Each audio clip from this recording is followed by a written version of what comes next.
Hey DOAC listeners, it's Jeff Cavaliere, physical therapist and strength coach. After my conversation with Steven on the Diary of a CEO, tons of you wrote in and you wanted to know, how can I do those longevity exercises that you talked about? So I put together a follow-along version of it. You see, these 5 moves are ones that I want you to be able to do at any age to check and make sure that you're maintaining your strength, your mobility, and you're staying injury-free.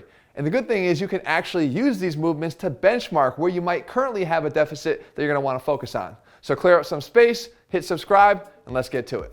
All right, so the first exercise up here is pretty simple, but it does demand some balance, which is something that a lot of us have some challenges with. And it also will teach us a very critical biomechanical requirement, which is a hip hinge. So it's called the single leg RDL. And what you do is pick one leg or the other, and you stand on that leg, and your job is to sort of bend yourself over and touch your toe, but not just simply by bending over at the waist. What you want to do is you want to hinge. So what a hinge is pretending that there's a drawer behind you that's open. You're going to close it with your butt. So you're just basically dropping your butt back as far as it will go, and you'll realize that you've run out of room when you start to feel the back of your hamstring getting tight.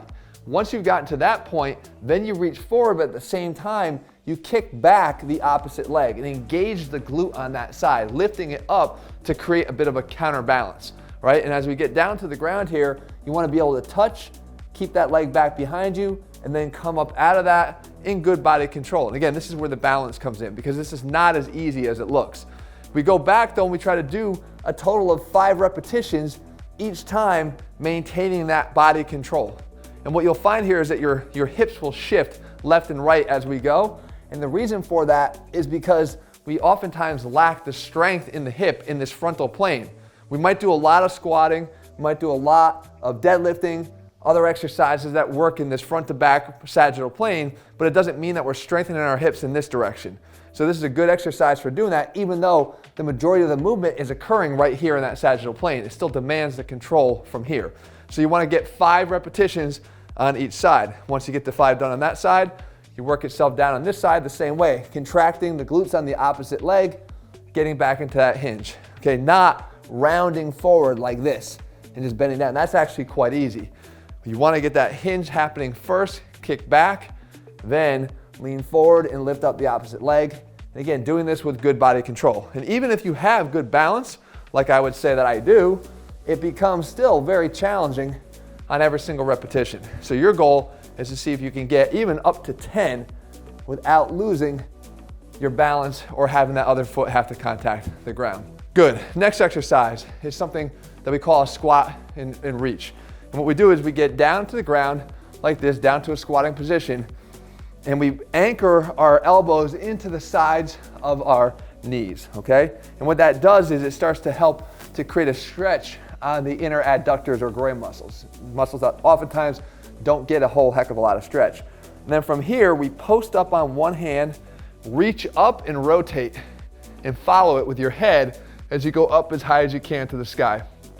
Now what this is doing is it's still maintaining that stretch into the adductor. It's getting a good deep hip flexion, which is one of those mobilities that we lose, especially as we start to degenerate in the hip joint. We want to make sure we can still get into deep hip flexion. And most importantly here, we get this added component of something we call thoracic extension or rotation.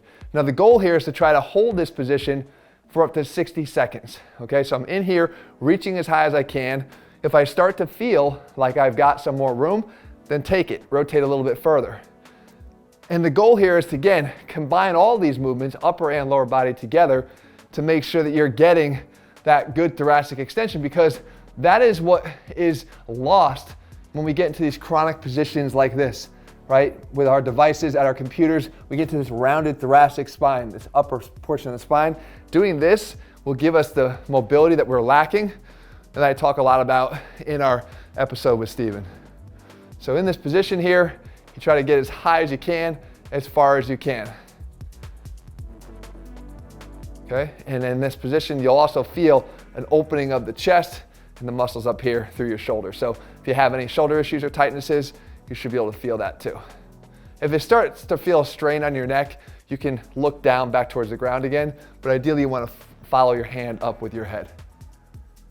Okay, you hold it for a full 60 seconds. Other side, do the same thing. Anchor into this elbow here, really open up, push hard into that down elbow, look up, and again, now you should actually feel an ability to actually rotate in this direction even a little bit easier than you did on the first side, because that thoracic spine is getting loose and loose, a little bit looser each time. Again, really open up that chest, try to stay high. Some of the things that you might find yourself doing is you start to lean a little bit forward, like this, and you're not getting that good high angle. You don't want that. You want to stay open and up. So keep the shoulders high, chest up, fingers pointing as high as you can towards the ceiling. Because that's the only way you're going to actually reinforce that area of the thoracic spine we're talking about, right? Keeping it extended. Good job. Good. Okay, so now we've got those two done. So the next thing is something we call a sumo squat stance. It's a squat stance hold, and it's based off of something called a horse stance, which again, we work on getting hip mobility and hip stability, right? And again, we're gonna still work on the hip in all three planes. So what we do is we get down, feet wide, and squat down into this position here. Now the beginner version of this is to simply keep your elbows on your thighs for a little bit of support. But what I want to see is as tall of a chest as I can get, the same way that we just did through that rotation, to maintain that area of the spine, that thoracic spine, and getting extended. Because we know that when that spine is extended, the shoulders will go with it, and the posture will get away from this position and more to this open, upright position. If we don't do it in that beginner format, then what we're going to do is cross the hands over, okay? Get in that down position, reach up and out. And what is this doing? Is causing that extension through the thoracic spine, right? And reaching up. And again, it's working on the stability of your hips in this position, some of the strength in your quads and glutes. If you get here and you start to feel like you can go even higher and higher, then you'll feel a good mobility and stretch even up through the shoulders. Okay? That is a 30-second hold up to a 60-second hold, depending upon how far you can take it. Okay, now, the next thing we do is we gotta work on that upper body a little bit. So the upper body, I think we're chronically weak in our back muscles, right? Again, all of it coming from sustaining too much of our time throughout the day in this position, right? Not focusing on the posterior chain. Same token, I don't want you to lose your strength as you age. You should still be able to do a push-up. You should still be able to do the exercise that is oftentimes the benchmark for upper body strength, which is the push-up. But we can do it in a way where we get bigger benefits, both front and back side. So we call this a posterior chain push-up. For a push-up, you want those hands underneath the shoulders, okay? I'll demonstrate one, then we'll do it together. You want to be able to push up all the way to full extension. You also want to have tightness through your quads and glutes. So you squeeze your butt together, you straighten your knees out by contracting your quads, and then you get a good firm holding plank position here. Now, when you go down, normally people would stop here or they wouldn't come up all the way. You go all the way down to the ground. At this point, you slide your hands out in front of you, point your toes, keep those quads contracted, squeezed tight, and then lift up into what we call a Superman. Right from here, you're gonna train all the muscles in your posterior chain from the back of your heels all the way up to the tip of your fingers, right? All the muscles through your spine and upper back. Come down, slide it back, come up into that good firm push-up. Don't lose any of that stability. Come down, slide up and lift. So let's go 30 seconds here. You can work your way up to 60 seconds on these. Or if you prefer, you can actually do these in a number of repetitions. Again, progressively trying to get more and more repetitions to ensure that you're not just maintaining your strength, but that you're ultimately progressing and gaining strength.